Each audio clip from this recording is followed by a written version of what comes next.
This is Kristen O'Brien, Managing Editor at NFX, and this is the Founder List, audible versions of essays from technology's most important leaders, selected by the founder community.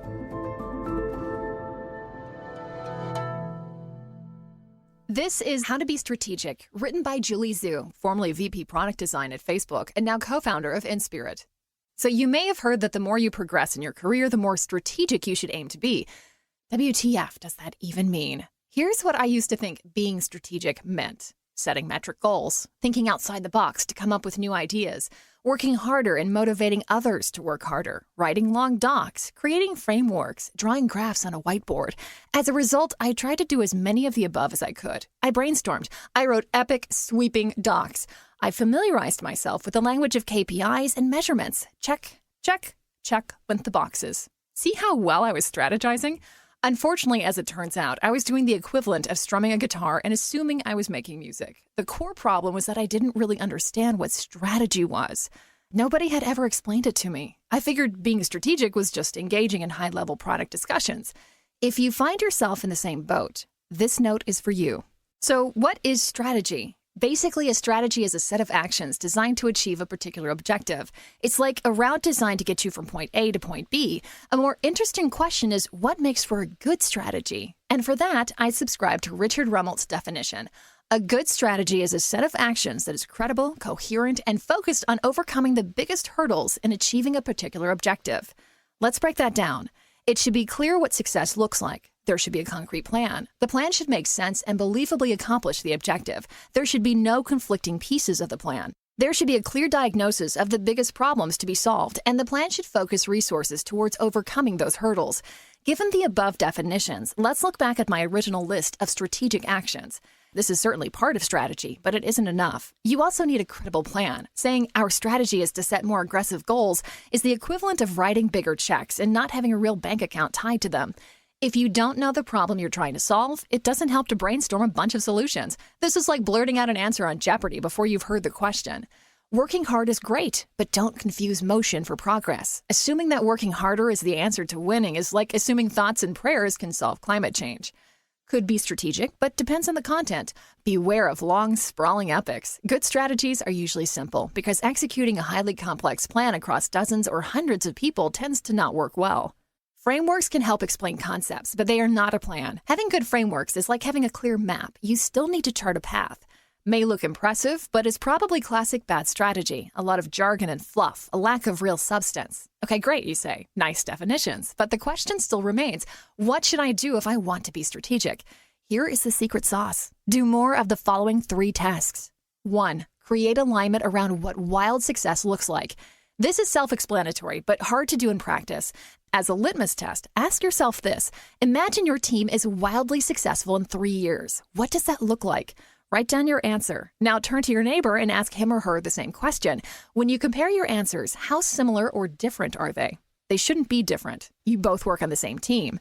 And yet there are plenty of reasons they might be different. You might care about multiple outcomes. You might track many goals. Which ones matter the most? What happens if they trade off against each other? And how does the success of your organization's mission or the success of your business factor in? If the answer isn't clear to all the members on your team, there's work to do. 2. Understand which problem you're looking to solve for which group of people. Imagine for kicks that you're looking to transform the future of transportation. What should you do? If your instinct is to start throwing out ideas, flying cars, Ubers with Eames chairs, Hyperloop to LA in 2.2, compose yourself. Do you know what the problems are with transportation today? Maybe you do. It isn't hard to come up with a list, as there are a lot of problems. Traffic, affordability, safety, pollution, boredom, etc.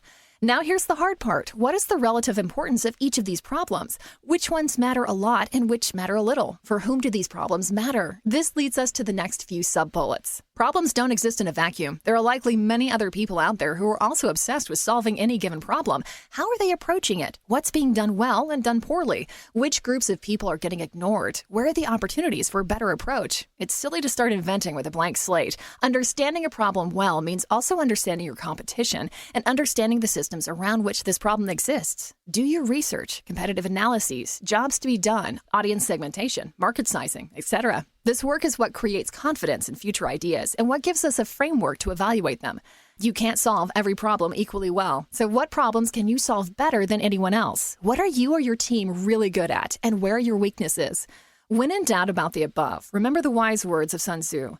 Substitute enemy for problem.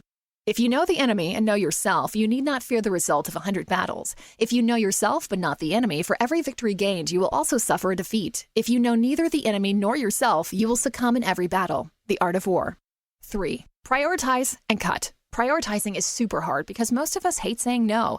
Imagine this scenario. A and B are debating which features to include in the next product launch. A thinks X is the most important, while B disagrees and wants to do Y. What's the easy out? Doing both X and Y, of course. No one's feelings get hurt. We get our cake and eat it too.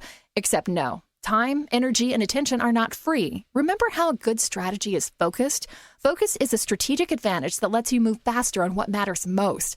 That's why a tiny startup with dozens of employees can win against a company of hundreds or thousands. The more your plans get watered down trying to do lots of things, the less likely you are to have a competitive advantage. Either X is more important or Y is. If you can't figure it out, go back and do more research to better understand the problem. The question to ask isn't, what more can we do to win? Or how can we make sure none of the things we're juggling are failing? Instead, ask, what are the 1, 2, or 3 most important things we must do? And how can we ensure those go spectacularly? I tell my team that when the discussion becomes, should we ship this mediocre thing, or should we spend additional time that we don't have to make it better, the battle has already been lost. The thing we failed to do weeks or months ago is cutting aggressively enough. Either this thing matters, in which case make it great, don't make it mediocre, or it doesn't, in which case don't work on it in the first place. People think focus means saying yes to the thing you've got to focus on, but that's not what it means at all. It means saying no to the 100 other good ideas that are there. You have to pick carefully. I'm actually as proud of the things we haven't done as the things I have done. Innovation is saying no to 1,000 things. Steve Jobs. If you're interested in reading more about the topic, I highly recommend Richard Rummelt's book, Good Strategy, Bad Strategy. Tons of great examples from the military and corporate world. Happy strategizing. For more audio essays from the people who've built companies like Instacart, Facebook, Trello, HubSpot, and Dropbox, visit the Founder List at nfx.com or subscribe to the NFX podcast at podcast.nfx.com or wherever you get your podcasts. I'm Kristen O'Brien, and this is the Founder List.